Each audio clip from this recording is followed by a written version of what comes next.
All right, welcome back. If you've already ordered one of these, the rest of the series is just gonna make you want to wait for the delivery guy to show up with your VitaClay. Seriously.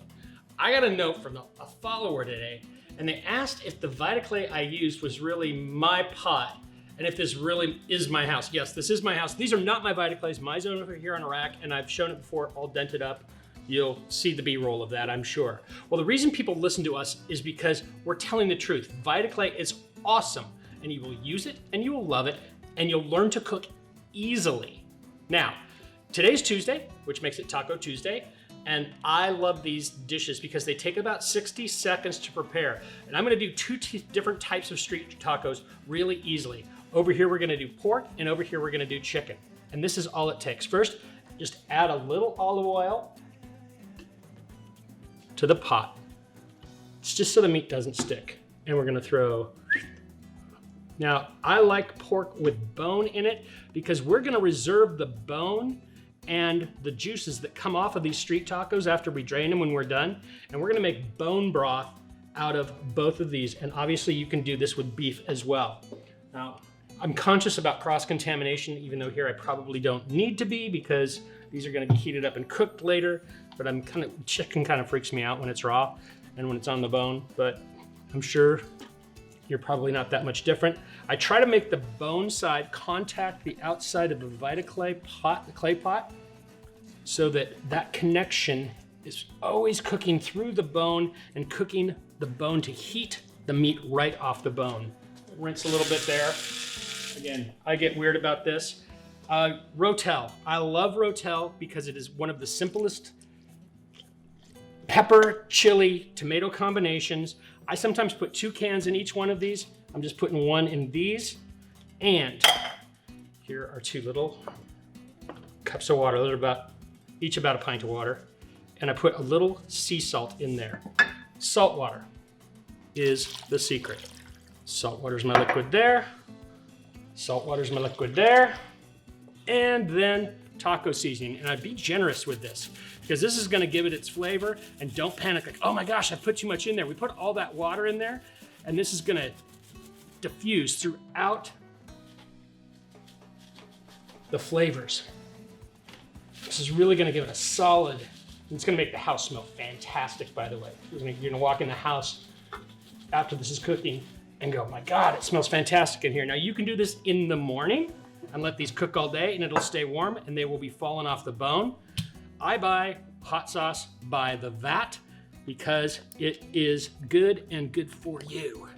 And this is gonna add more heat and flavor to it. And it's not gonna be bitter hot. It's gonna be nice and warm hot. Like when you go to the Mexican restaurant and it's like, oh wow, how do they do this? Pretty sure this is how they do this. And garlic and garlic. Now you'll notice I didn't put the spoon in the container till after I mixed it in. I don't want the meat to touch the container. And there, throw the spoon in the sink and put the lid on. And we're gonna set these to cook each for 2 hours, low and slow. And when we open these up, they'll be falling off the bone and ready to make street tacos. Now, I want to share something with you. If you've watched this video series, you're probably thinking, gee, Ron, you've used a lot of dishes, you've made a lot of messes. I want to show you something that's quite astonishing because we're making a lot of these videos in series today. And this is the totality of our dishes for all 10 recipes that we've made thus far.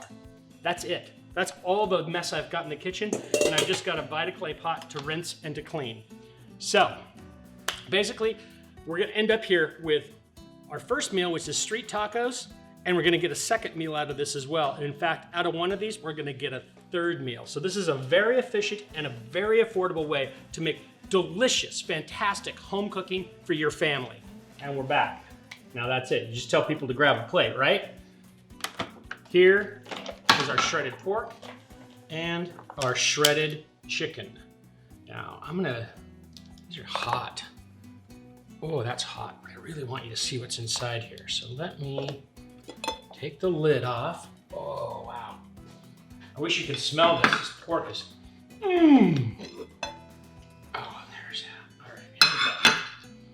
Here we go. And what do we do first? Let's do this one. Okay. Now normally, that's pork, look at that. Normally in a crock pot, this takes 2 or 3 days to get this right.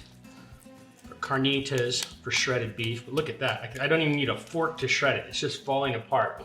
The problem with a pressure cooker, and anybody who owns a pressure cooker can relate to this. You do this in a pressure cooker, and as though even though it'll shred, it'll come out tough. You can get dry in a pressure cooker.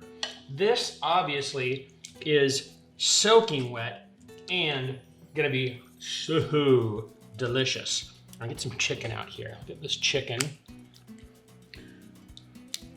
Now, when they say chicken off the bone, I believe that I left most of the bone in the pot. It actually, that's the chicken breast. And you can see, look at that. I can shred it with the tongs. There's a chicken thigh. Watch, just pick up the bone. That's the bone out of the thigh, just like that. Boom. So that's actually something to be cognizant of here. And you notice I'm throwing the bones back in the pot because you know what I'm gonna do is I'm gonna keep this broth back here, and it's gonna be bone broth that I'm going to turn into yet another meal. Oh my. That chicken there.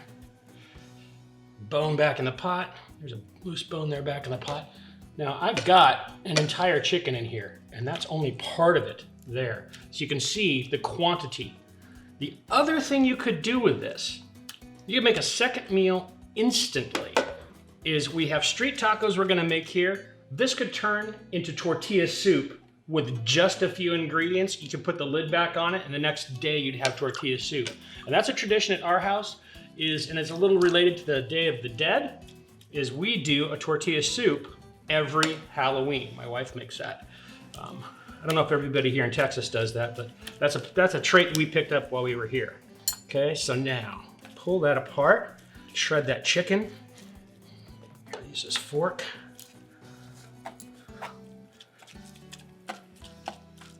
I can't just stand here and look at this and shred this chicken. I gotta taste it. All right, I'm going in.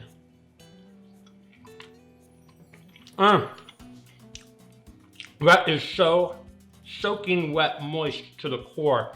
It melts in your mouth. Oh my God. Right, and pull that apart. Yeah, I'm gonna do that too. I'm in.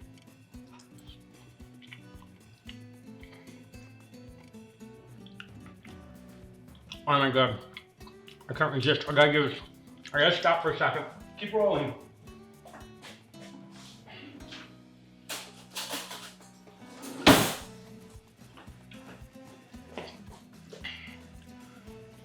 Eros, step around here.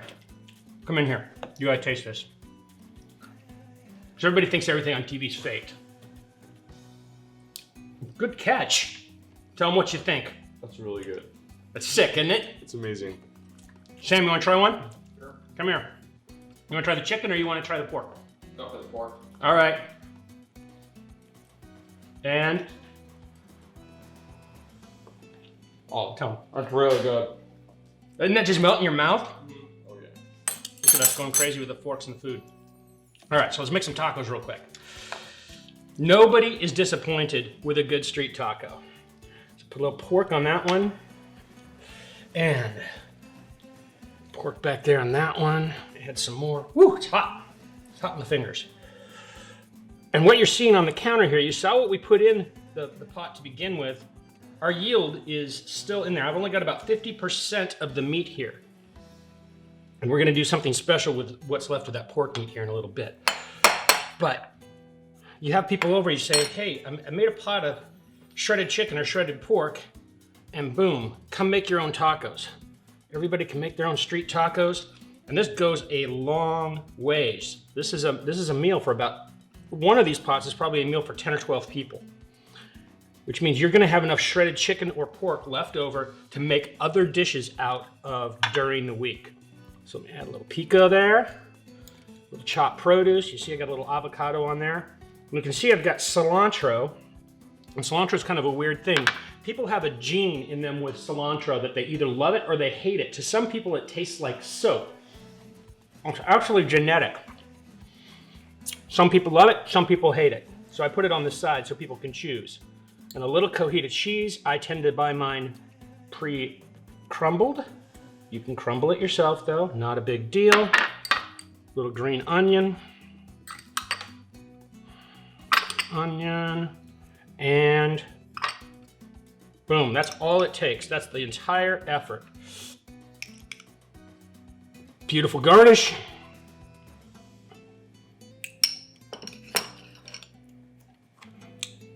And you're winning. Street tacos, just like that. Not bad, huh? All right, that's it, no dishes. Tell people to grab a plate, make their own taco, and go sit out on the patio, crack a beer, and live your life like a hero. You really just made the best street tacos of your life in about 60 seconds up front. You see, the perfect pressure and even heating clay are the secret to a natural, healthy, tender meat that's saturated with those sweet flavors. You can do this, you'll love it. Yet you can only do it with a VitaClay.